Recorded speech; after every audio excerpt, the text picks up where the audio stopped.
네, 출애굽기 14번째고요. 하나님의 지혜라는 제목입니다. 출애굽기 4장 18절에서 23절까지 보도록 하겠습니다. 출애굽기 4장 18절에서 23절까지입니다. 네, 한 목소리를 읽을게요. 시작. 모세가 그의 장인 이드로에게로 돌아가서 그에게 이르되 내가 애굽에 있는 내 형제들에게로 돌아가서 그들이 아직 살아 있는지 알아보려고 하오니 나로 가게 하소서. 이드로가 모세에게 평안히 가라 하니라. 여호와께서 미디안에서 모세에게 이르시되 애굽으로 돌아가라. 내 목숨을 노리던 자가 다 죽었느니라. 모세가 그의 아내와 아들들을 나귀에 태우고 애굽으로 돌아가는데 모세가 하나님의 지팡이를 손에 잡았더라. 여호와께서 모세에게 이르되 내가 애굽으로 돌아가거든 내가 내 손에 준 이적을 바로 앞에서 다 행하라. 그러나 내가 그의 마음을 완악하게 한즉 그가 백성을 보내주지 아니하리니 너는 바로에게 이르기를 여호와의 말씀에 이스라엘은 내 아들 내 장자라. 내가 내게 이르기를 내 아들을 보내주어 나를 섬기게 하라 하여도 내가 보내주기를 거절하니 내가 내 아들 내 장자를 죽이리라 하였다 하라 하시니라. 아멘. 드디어 이제 모세가 애굽으로 가기로 결정을 한 것 같습니다. 모세가 스스로 결정했다기보다는 거의 반강제적으로 어쩔 수 없이 끌려가는 지금 모양새가 됐습니다. 그러니까 지팡이를 뱀으로 바꾸는 기적을 보여주시고 또 문둥병까지 손에 들린 문둥병까지 보여주셨기 때문에 이건 자발적으로 갔다기보다는 안 갈 수가 없게끔 하나님께서 그렇게 만드셨습니다. 그래서 결국 40년이나 함께 살았던 그 장인에게 인사를 하고 이제 애굽으로 떠나는 장면을 우리가 본문으로 읽었습니다. 그래서 21절 말씀 보니까 여호와께서 모세에게 이르시되 내가 애굽으로 돌아가거든 내가 내 손에 준 이적을 바로 앞에서 다 행하라. 그러나 내가 그의 마음을 완악하게 한즉 그가 백성을 보내주지 아니하리니 라고 예언을 하고 있어요. 그러니까 바로가 이제 마음이 강팍하고 완악하여져서 말 안 들을 거라는 걸 하나님이 이미 알고 계세요. 그러니까 하나님이 말씀해 주시는 이적들을 파라오 앞에 가서 해도 파라오는 뭐 말을 안 들을 거라는 걸 이미 알고 계시다는 거예요. 그리고 이제 이어서 어떤 말씀하시냐면 결국은 장자 이야기를 하시면서 이스라엘은 하나님의 장자들인데 그들을 보내주지 않으면 애굽의 장자를 다 죽이겠다는 말씀을 먼저 하세요. 하나님 먼저 하시는 거죠. 그 얘기를. 장자를 죽이겠다는 얘기를. 그럼 보세요. 처음부터 하나님이 10가지 재앙을 다 해도 말 안 들을 거 아시고 이제 10번째 마지막 재앙. 그 장자의 죽음에서 파라오가 두 손 두 발을 다 들고 보내줄 거라는 걸 미리 알고 계셨으면 그러면 하나님이 굳이 그렇게 10가지를 다 채워서 재앙을 주실 필요가 없잖아요. 그냥 마지막 그 장자의 죽음만 그냥 처음에 그냥 해버리면 파라오가 그때는 이제 그냥 너무 놀라서 그냥 두 손 두 발 다 들 것을 하나님 미리 알고 계시는데 왜 10가지 재앙을 다 말 안 들을 거를 알면서도 꼬박꼬박 다 챙겨서 10가지를 다 애굽에게 재앙으로 보내시냐는 거죠. 그러니까 잘 이해가 안 돼요. 하나님 왜 그렇게 하시지? 어차피 말 안 들을 거 알면서도 왜 그렇게 하실까? 왜 그럴까요, 여러분? 그러니까 장자의 죽음으로 차라리 처음부터 장자의 죽음을 먼저 시작하고 이렇게 거꾸로 해서 하면 더 효과적일 텐데 왜 질질질질 끌면서 애굽을 괴롭히고 이스라엘도 괴롭히는 거죠. 어떻게 보면 다 괴롭혀 가면서 하나님이 하시려는 목적을 달성하실까? 왜 그러실까? 이유는 아주 간단합니다. 그러니까 하나님은 이 세상의 모든 역사를 통해서 무언가를 설명하고 싶어 하세요. 무언가를 설명하고 싶어요. 그러니까 목적 자체가 그냥 출애굽, 그러니까 이스라엘 백성이 이렇게 꺼내는 게 목적이 아니라 이 꺼내는 과정에 있어서 무언가를 설명하고 싶은 게 하나님의 의도라는 거죠. 그래서 여러분 지구상에서 벌어지는 모든 일들이 뭐 지구뿐만 아니고 우주의 모든 역사가 사실은 하나님의 계획 속에서 차근차근 다 진행되고 있는 겁니다. 그러니까 무엇 하나 우리가 만들어서 이 역사를 만들어가는 게 아니에요. 하나님이 다 만들고 계신 겁니다. 그러니까 어느 것 하나 우리의 뜻대로 움직이는 게 없어요. 다 하나님의 방향성을 가지고 이 모든 우주가 하나님의 방향성을 가지고 움직입니다.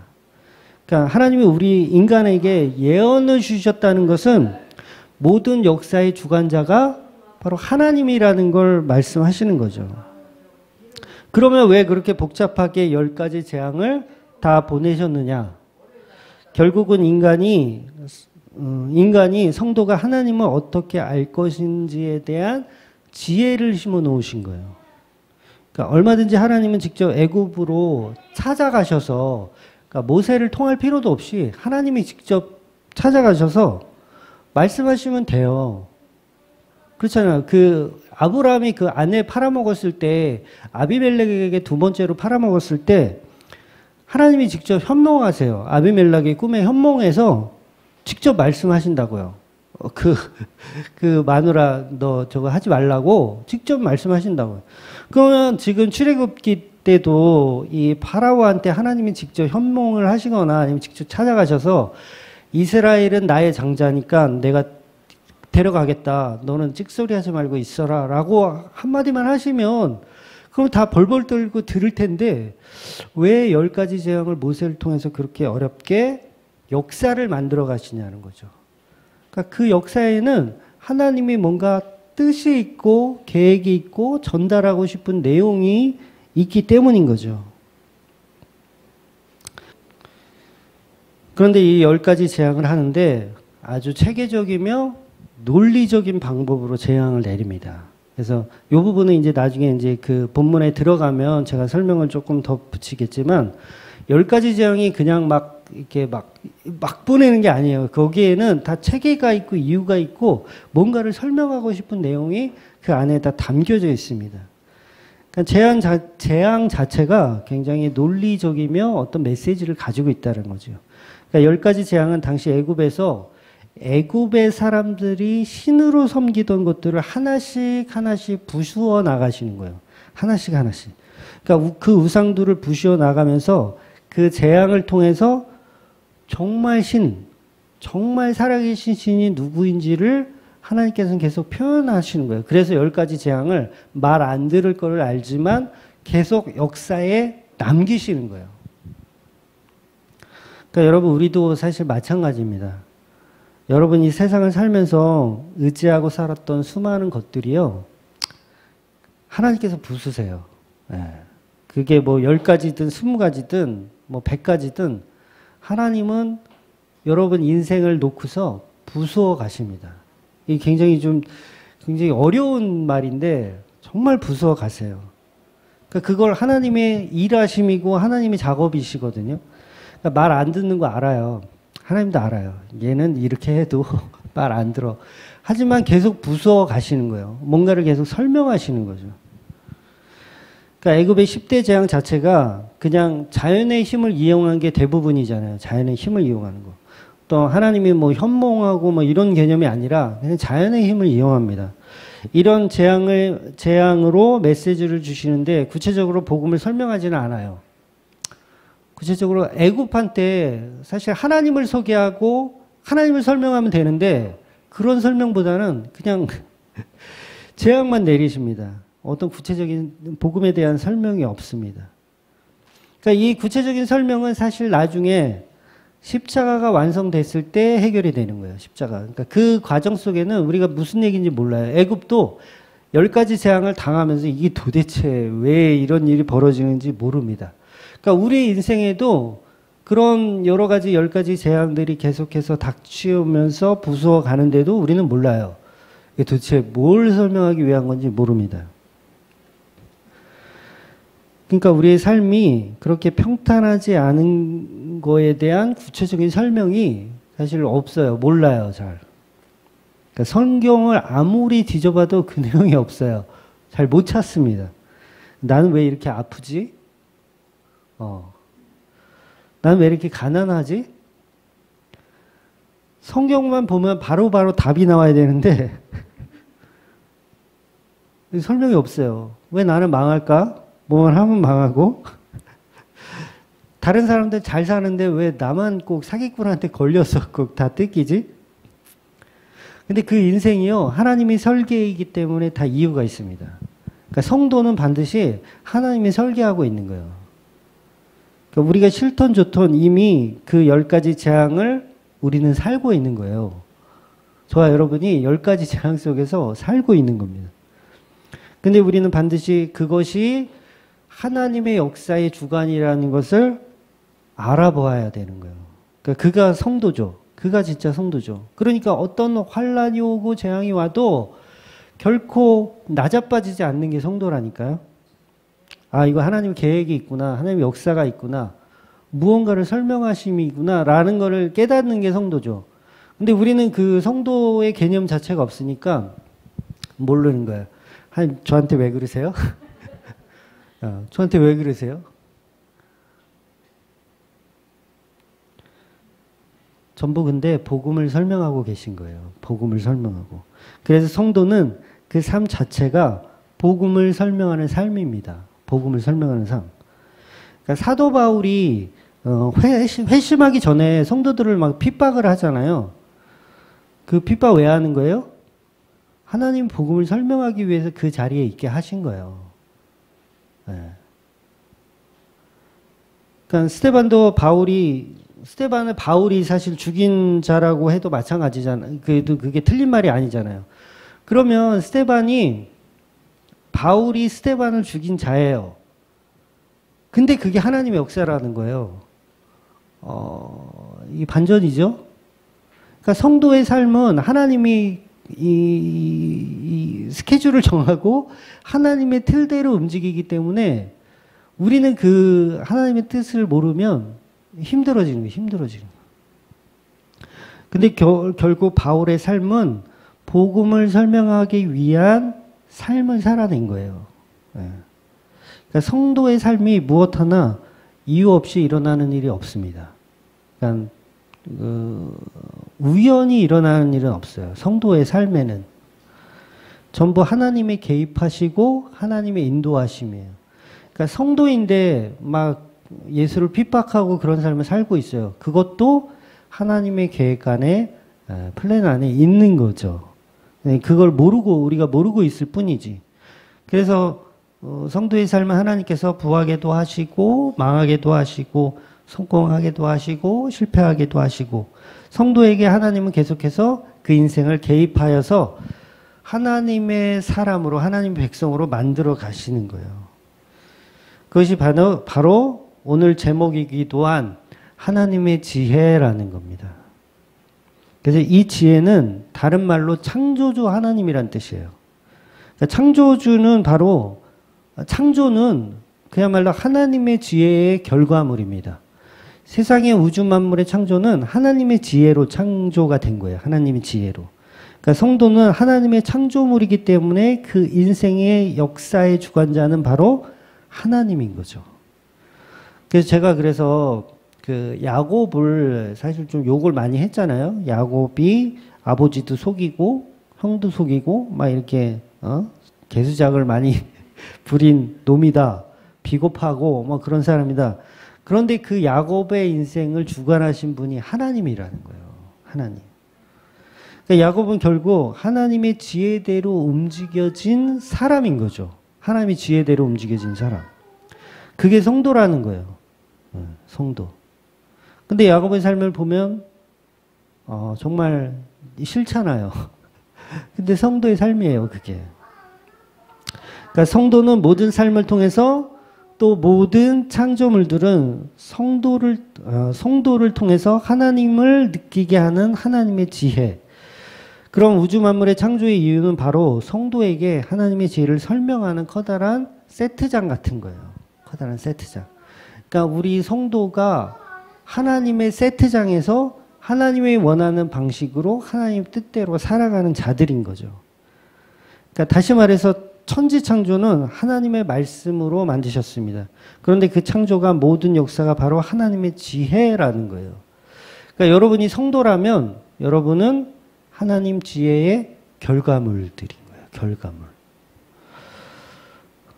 이게 참 은혜가 돼야 돼요. 예, 여러분은 하나님의 지혜의 결과물들이다.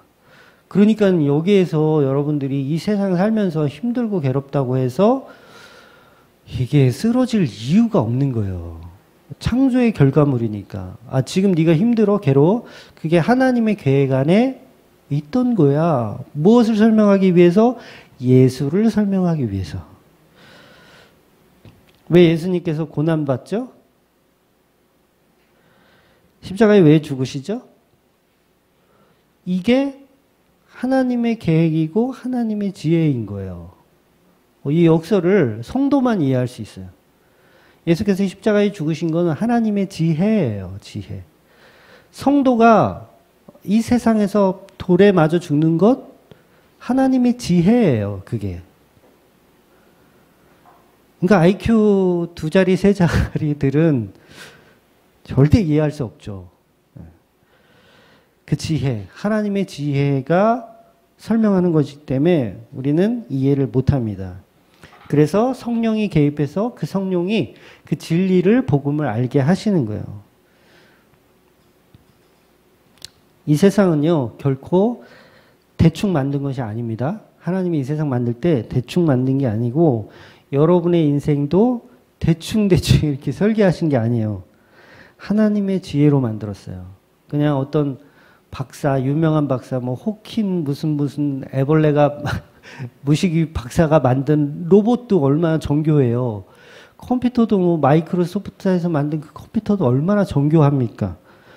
그런 정교함의 수준을 뛰어넘는 그런 천지를 창조한 하나님이 여러분의 인생을 계획하시고 설교하시고 진행하고 계세요. 와, 이건 자연의 신비는 저리 가라. 인 거죠. 그러니까 우리의 인생의 신비는 그야말로 감탄할 수밖에 없는 거예요. 와, 이게 하나님의 계획이었구나. 이게 하나님의 사인이었구나. 이런 걸 경험해 나가시는 게 성도의 삶인 거죠. 그러니까 세상의 모든 만물이 전부 창조주 예수 그리스도와 그 십자가 사랑을 가리키고 있는 것을 여러분이 아셔야 돼요. 진짜 성도라면 여러분 인생까지도 하나님이 예수 그리스도를 표현해내고 계시다는 걸 아셔야 돼요. 그러니까 온 세상의 지구, 우주, 이게 다 뭘 가리키고 있냐면 다 예수 그리스도를 가리키고 있어요. 성경만 예수를 가리키는 게 아니라 그건 당연한 거고 성경만 예수를 가리키는 모든 자연의 만물이 다 예수 그리스도를 가리켜요. 그러니까 오전에도 말씀드렸지만 우리 인간만 먹이고 재워서 한 10년, 20년을 먹이고 재워야 자기 스스로 일어날 수 있는 이 시스템이 뭐예요? 이게 바로 하나님을 표현한 거예요. 예수 그리스도를 표현하고 있는 거예요. 그러니까 모든 우주가 다 예수 그리스도만 설명하고 있어요. 그럼 성도는? 성도의 삶도 다 예수 그리스도만 설명하고 있어요. 그래서 모세의 삶을 통해서 예수를 발견하고 아브라함의 삶에서도 예수를 발견하고 바울의 삶에서도 예수를 발견하고 베드로의 삶에서도 예수를 발견하고 여러분의 삶에서도 예수를 발견해야 되는 거예요. 저와 여러분의 삶에서도. 그걸 하나님이 하나님의 지혜로 계속 표현해내고 계신 거예요.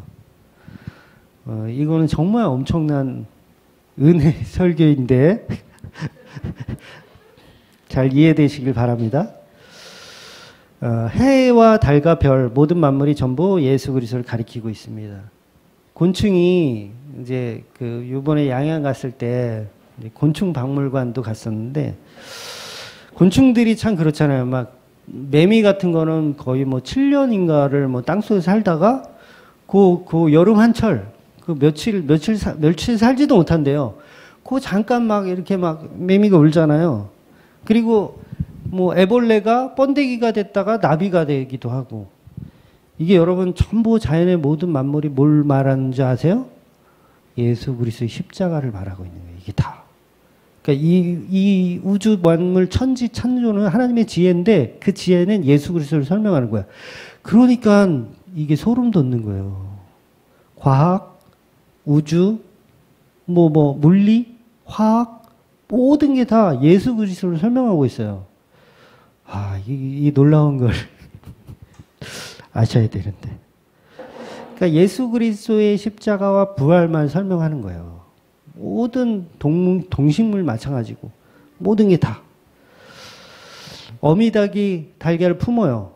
품고 어느 정도 일정 기간이 통하면 거기서 병아리가 나와요. 이게 다 예수를 설명하는 거예요, 이게. 우리가 그냥 늘 자연을 접하는 거니까 이게 인식이 없어서 그렇지, 모든 우주와 자연 만물은 하나님께서 그 지혜로 예수 그리스도만 드러나게끔 창조를 하신 거예요. 그러니까 놀라운 거죠. 어미 독수리가 하늘 높이 날아서 새끼들을 이렇게 바라봅니다. 이게 다 하나님의 지혜예요. 하나님 본인의 모습을 이 자연 만물에 심어 놓으신 거예요. 천지 만물은 다 하나님의 지혜로 만들었습니다. 그러니까 놀라운 거죠. 공부하면 공부할수록 이거는 감탄이, 집에서 붕어를 한 마리 키워도 예수. 집에서 진짜 고양이 한 마리를 키워도 예수. 정말 그렇다니까요, 여러분. 뭘 해도 예수만 드러나게끔 하나님의 지혜로 천지를 창조하셨어요. 우리가 우리의 모양과 형상으로 인간을 만든 것처럼 이 우주 만물은 다 예수만 증거하고 있어요. 근데 뭐예요? 사람들이 그 예수를 못 찾으니까 뭔가 형상을 만드는 거예요, 계속. 그러니까 하나님은 예수를 보라고 만들었는데 자꾸 비슷하게 보기는 해. 계속 막 돌도 깎아다가 막 산 정상에 올려놓고 막 이게 우리를 지켜주신 신이라고 해서 거기서 절도 하고 막 이러는 거예요. 자연 만물에 신 아닌 게 어디 있어요? 그러니까 오늘 제가 10대 재앙에 대해서 설명드릴 건데, 이 10대 재앙에 있는 모든 그 재앙들이 다 우상이에요, 우상. 그 우상들을 다 신으로 섬긴 거예요, 애굽에서. 자연 만물은 다 예수를 증거하고 있는데 우리는 그 지혜가 부족하니까, 하나님의 지혜가 부족하니까 거기까지 도달을 못하는 거죠. 그래서 하나님의 지혜를 우리도 같이 공유하려면 성령님께서 우리 안에 오셔서 예수가 누구인지를 알려주셔야지 그 공유가 가능한 거예요. 그래서 우리가 우상을 만들 때에도 그 하나님의 지혜 속에 있는 것들을 왜곡시켜서 전부 하나님이 만드신 것을 우리 인간 스스로 창작하여서 만들어내는 거예요. 그러니까 태양을 보면서 그 태양을 신으로 섬기는 거죠. 그래서 태양의 신 라 아시죠? 애굽의 그 라. 달의 여신 루나 이런 걸 만들기도 하고, 바다의 신 포세이든을 만들기도 하고, 전부 이것들이 예수를 표현하고 있는 자연 만물인데 그 자연 만물을 통해서 예수를 만드는 게 아니라 우상을 만든다고요. 하나님의 지혜가 있으니까 우리 인간도 그게 느껴지긴 하는데 정확히 못 보는 거예요, 복음을.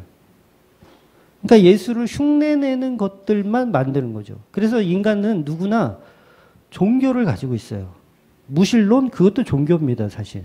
나 자신을 믿는 종교예요.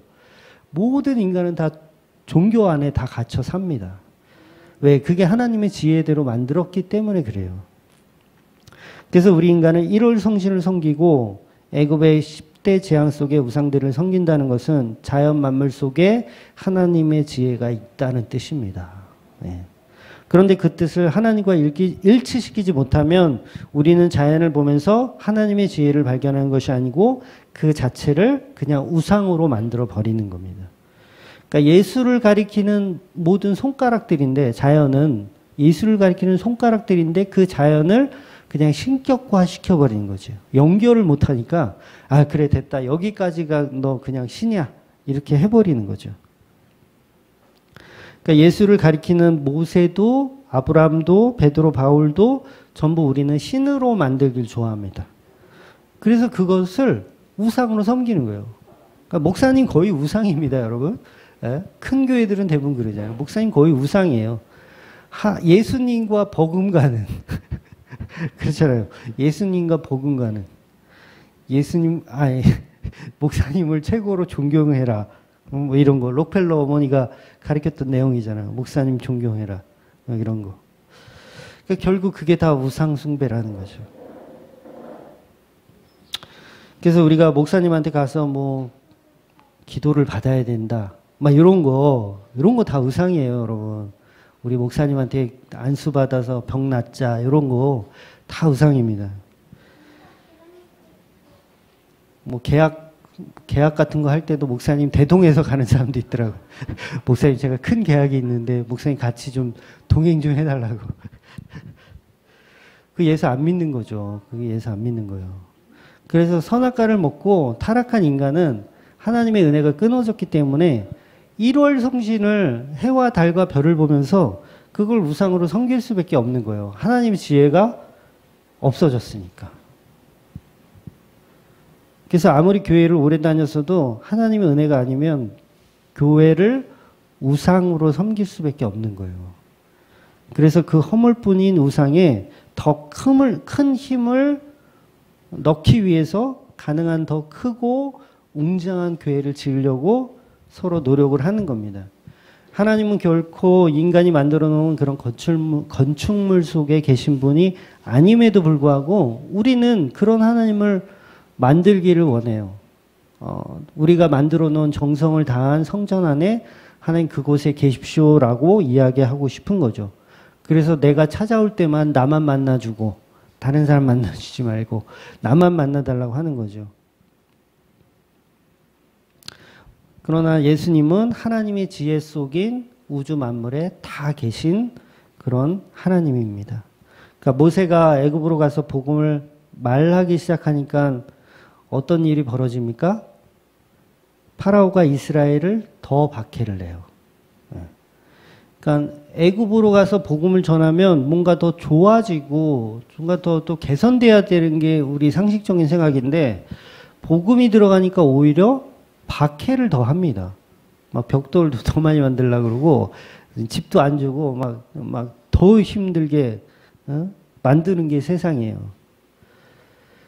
근데 왜 그 파라오가 그 복음을 듣고 나서 왜 더 박해하고 더 벽돌 만들게 하고 왜 그럴까요? 이유가 아주 간단합니다.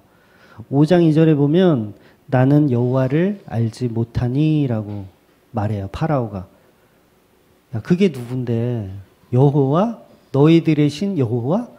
나는 그가 누군지 도저히 알지 못하겠다. 그래서 박해를 하는 거예요. 우주 만물을 보면서 예수를 발견하지 못하는 거죠. 우주 만물을 보면서 이 우주 만물은 하나님의 지혜고 예수 그리스도를 상징하는 겁니다. 라고 복음을 들었어요. 근데 뭐라고 반응하냐면 나는 하나님이 누군지 도저히 알지 못하겠다라고 반응하는 거예요. 나는 예수가 누군지 도저히 알지 못하고 하는 겁니다. 그러니까 이건 교회 다닌 사람도 예외가 아니에요. 교회를 다니고 있는 사람도 예수가 누구인지 나는 도무지 알지 못하겠다라고 말하는 거예요. 그러니까 교회를 다녀도 하나님의 지혜가 그 안에 없으면 결국 그 지혜의 결과물인 예수가 없는 거죠. 하나님의 지혜는 결국 예수예요. 예수. 그러니까 교회에 와서 그냥 복음을 박해하는 사람이 되는 거죠. 교회 열심히 다니는데 복음 들으면 그 복음을 막 박해를 해요. 어디서 그런 설교하냐고 박해를 합니다. 그러니까 오늘 본문의 파라오의 완악함은 하나님의 완악해지라고 만든 것도 아니고 인간은 누구나 이미 완악합니다. 이미 강팍해요. 그냥 혼자 내버려두면 완악하게 사는 게 인간이에요. 그러니까 하나님께서 첫 번째 그 물을 피로 변하게 하는 재앙을 내리시는 목적을 하나님이 직접 설명을 해주세요. 나일강의 물을 피로 변하게 하는데 이렇게 하는 이유를 하나님 직접 설명을 해주십니다. 뭐라고 설명하냐면 하나님 본인이 세상 중에 여호와인 것을 온 천하에 알리게 하는 거예요. 내가 하나님임을 온 천하에게 알리게 하기 위해서 물을 피로 바꾸시는 거예요. 우리 7장 17절 한번 볼까요? 7장 17절 없어요? 네, 제가 읽어드릴게요. 7장 17절에 보면 여호와가 이같이 이르노니 내가 이로 말미암아 나를 여호와인 줄 알리라. 이렇게 설명하고 있어요. 그러니까 하나님이 세상 만물의 주관자라는 것을 지혜 없는 자들에게 선포하시겠다라는 거죠. 지혜가 없는 자들에게. 그러니까 애굽에서 하나님이 내리신 10가지 재앙은 애굽인들이 평소에 섬기고 있던 우상들과 밀접한 관계가 있어요. 제가 간단하게만 빠르게 제가 설명을 드리면 첫 번째 나일강의 물이 피로 되게 한 것은 나일강의 신 닐루스라고 하는 우상입니다. 그 우상에 대한 재앙을 내리신 거예요. 그리고 두 번째 개구리는 다산의 신으로 알려진 헤크트라는 개구리 형상을 갖고 있었던 우상이라고 합니다. 그러니까 그 우상에게 재앙을 내린 거죠. 세 번째 티끌이 이가 되었던 재앙은 땅의 신 셉에 대한 재앙을 하신 거고, 파리는 떠오르는 태양의 신 케페라에 대한 재앙이었고, 또 모든 생축이 악질에 걸려서 죽은 것은 오전에도 제가 잠깐 언급드렸던 그 숫소의 형상을 갖고 있던 아피스라고 하는 그 우상을 섬기는 애굽에게 재앙을 내린 겁니다. 그래서 그리고 여섯 번째 재를 뿌려서 피부병인 독종이 생긴 것은 악마의 눈을 가진 티본에 대한 재앙으로 설명하신 겁니다. 그러니까 애굽에 정말 이름도 처음 듣는 이 우상들 많잖아요. 그러니까 일곱 번째 우박은 대기의 신 수에 대한 재앙. 여덟 번째 메뚜기는 곡식의 신 세라피스에 대한 재앙. 아홉째 흑암은 흑암이 3일간 어둠이 되었었던 것은 태양의 신 라에 대한 재앙이었습니다. 그래서 이 라는 영화 같은 데서도 보면 자주 등장하는 그 우상이거든요. 그리고 열 번째 장자의 죽음은 생명의 신인 푸타에 대한 재앙이었습니다. 그러니까 이 애굽에 있었던 10가지 재앙들은 애굽에서 그동안 애굽인들이 잘 섬기고 있었던 우상들을 하나씩 하나님께서 부숴버린 거죠. 결국 애굽인들은 자기가 가지고 있던 신들이 하나님 앞에 무기력하게 죽어가는 모습을 확인한 겁니다. 저건 가짜다. 저건 힘이 없는 엉터리에 불과하다라는 것을 속속들이 알게 된 겁니다. 19절 한번 볼게요. 본문 19절. 없나요? 네. 19절 제가 읽어드릴게요. 여호와께서 미디안에서 모세에게 이르되 애굽으로 돌아가라. 내 목숨을 노리던 자가 다 죽었느니라. 여러분, 우리가 예수를 믿으면 세상이 더 이상 우리를 삼키지를 못합니다. 그러니까 우리가 성도라면 이 사탄마귀가 우리를 삼키지를 못해요. 그러니까 사탄마귀는 이미 십자가에서 죽었습니다. 그러니까 입이 다 이게 뭉개져가지고 머리가 박살나서 죽었어요. 그래서 삼키지를 못해요. 즉 성도는 하나님과의 사랑이라는 그 관계가 절대로 이제는 끊어지지가 않습니다. 그래서 성도는 처음부터 구별되어 이 땅에 보내진 거예요. 여러분이 태어날 때 이미 하나님의 계획 안에 태어나셨고, 그 다음에 자라오는 모든 환경에 하나님이 개입이 있었던 거예요. 여러분은 느끼지 못하고 있었을 뿐이지, 여러분이 청소년기 아니면 성인이 되어서 결혼해서 뭐 싸움하고 이런 모든 삶이 하나님이 보고 계신 거예요. 네.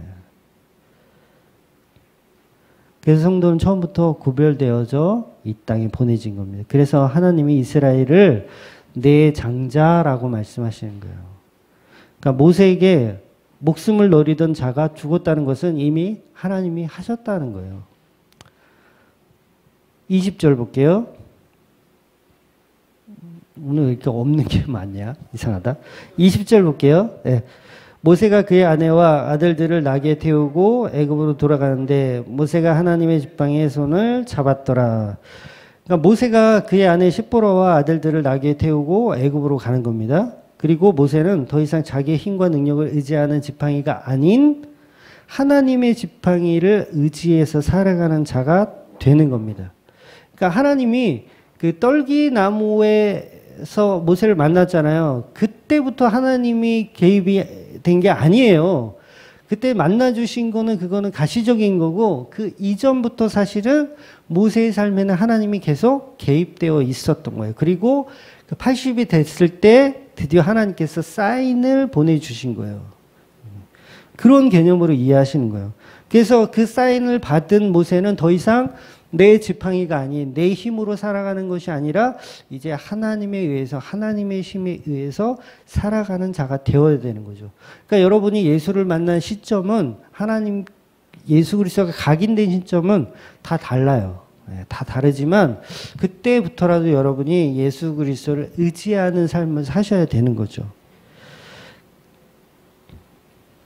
그동안 여러분은 여러분의 지팡이를 의지하고 살았다면 이제는 하나님의 지팡이를 손에 잡고 사시는 자가 되어야 합니다. 그 하나님이 아무 이유도 없이 여관에서 죽이려고 해도, 이제 다음 주에 볼 건데, 여관에서 이제 죽이려고 해도 불만을 품어서는 안 돼요. 그게 할례예요. 그게 할례. 다음 주에 보게 될 피난편이라는 거예요. 그러니까 오늘 본문은 모세의 애굽 입성, 모세가 이제 애굽으로 입성하는 거예요. 바로 예수 그리스도를 상징하고 있는 거죠. 그러니까 애굽의 왕자였던 모세가 나귀를 타고 애굽에 입성하는 장면이에요. 나귀를 타고 하나님의 지팡이를 들고 나귀를 타고 입성합니다. 마치 다윗의 자손, 예수님도 다윗의 자손이에요. 다윗은 왕이잖아요. 왕의 자손이에요. 왕의 자손인 예수가 나귀를 타고 예루살렘에 입성했던 것과 같은 그림으로 표현하는 거예요. 그러니까 마치 오늘 본문까지 보면 모세가 하나님의 힘에 등이 없고 하나님의 지팡이를 가지고 애굽을 떠나서 엄청난 일을 일으킬 것 같잖아요.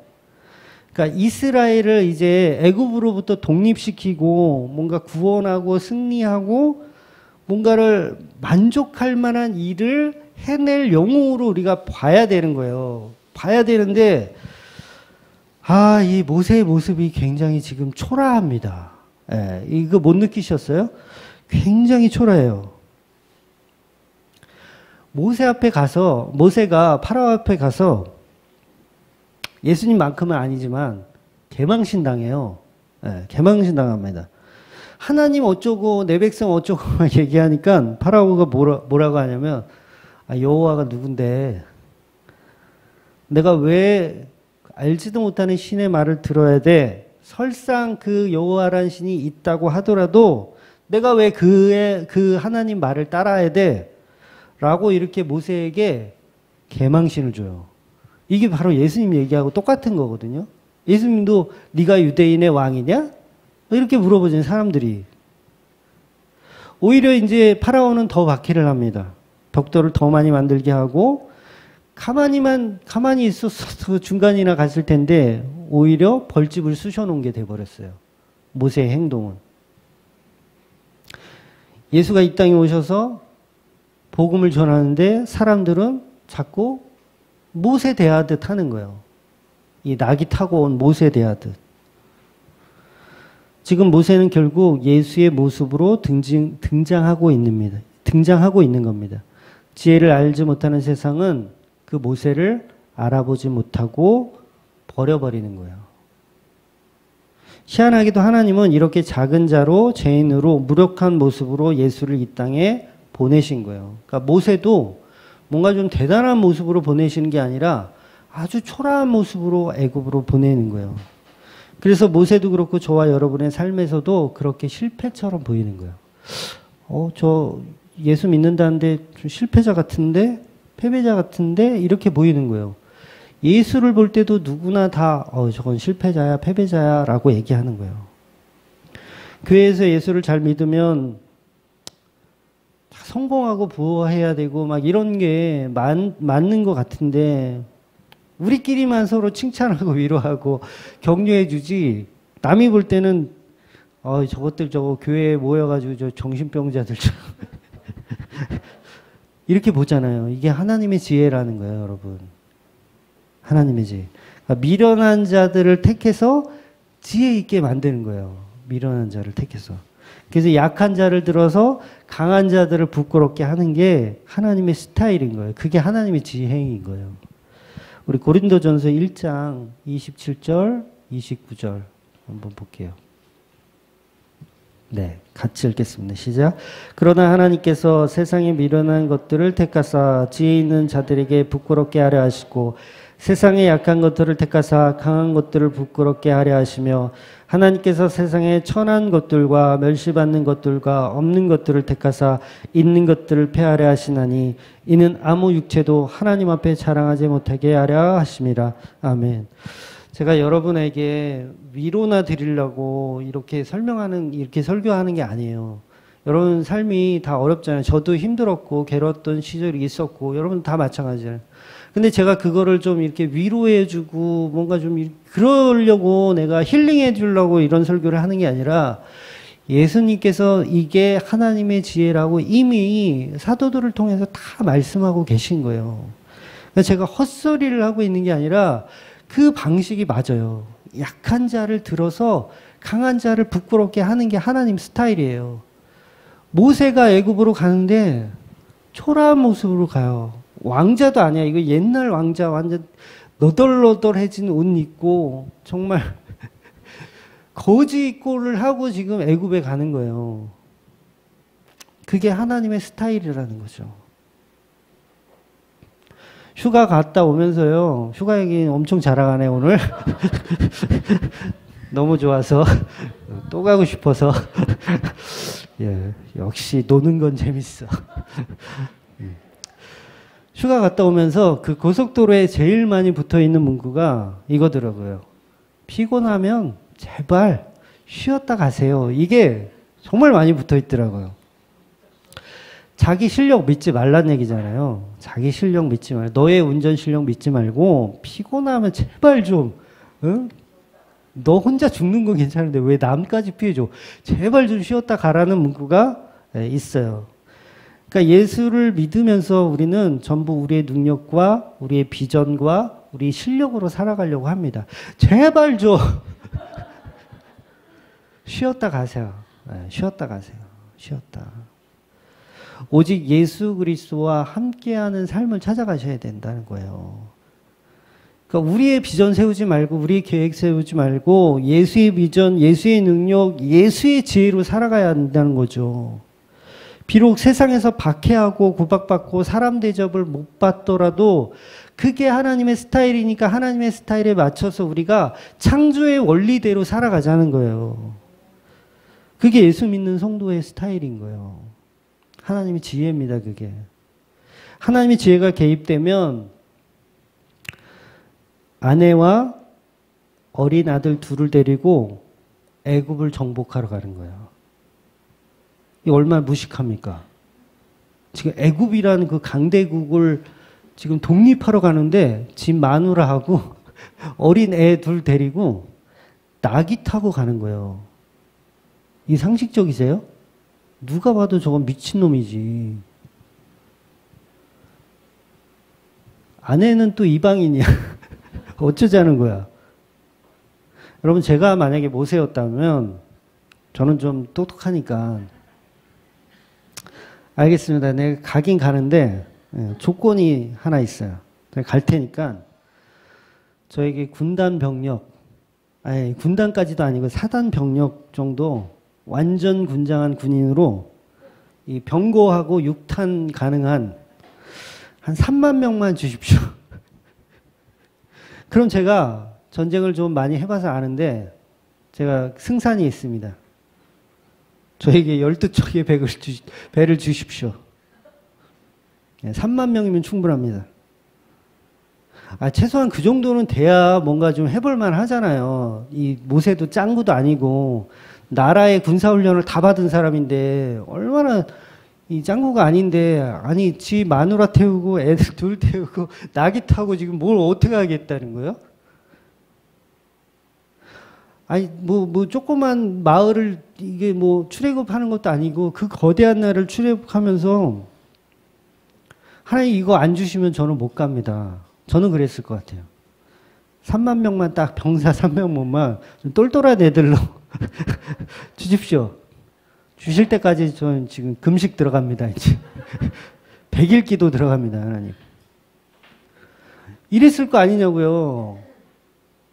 근데 이게 하나님 스타일이 아니라는 거예요. 하나님 스타일은 야, 너 진짜 보잘것없고 거지 같은 모습으로 가. 내가 천구천사 뒤에 내가 쫙 깔아놓을 테니까 넌 그냥 가. 이거예요, 이거. 60만이라는 이스라엘의 그 대군을 애굽에서 끄집어내는데 어떻게 마누라 데리고 애들 둘 데리고 갈 생각을 합니까? 이거 멍청한 거예요. 멍청한 거. 20절에 모세 가족이 타고 가는 나귀가 과연 몇 마리일까? 이게 갑자기 궁금해졌어요, 제가. 그래서 찾아보니까 하모르라는 단어인데 남성형 명사예요. 이 나귀라는 표현이 남성형 명사.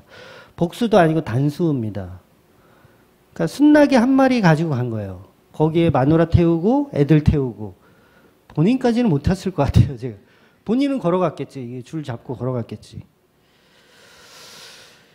그 모습. 근데 그 모습이 애굽을 지금 정복하러 가는 모습이에요. 야, 이거 너무 한심한 거 아니에요?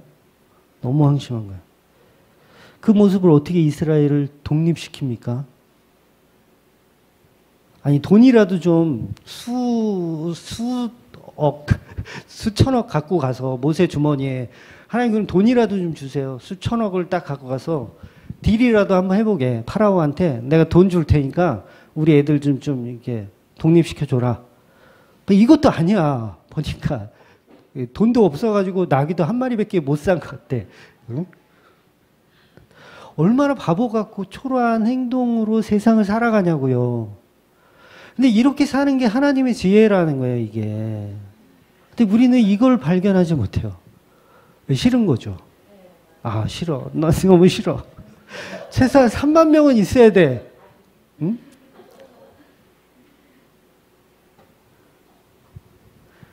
그러니까 우리가 무엇이 현명한 건지 잘 모른다는 거예요. 여전히 우리는 우리 힘과 우리 계획대로 살기를 원하는 거죠.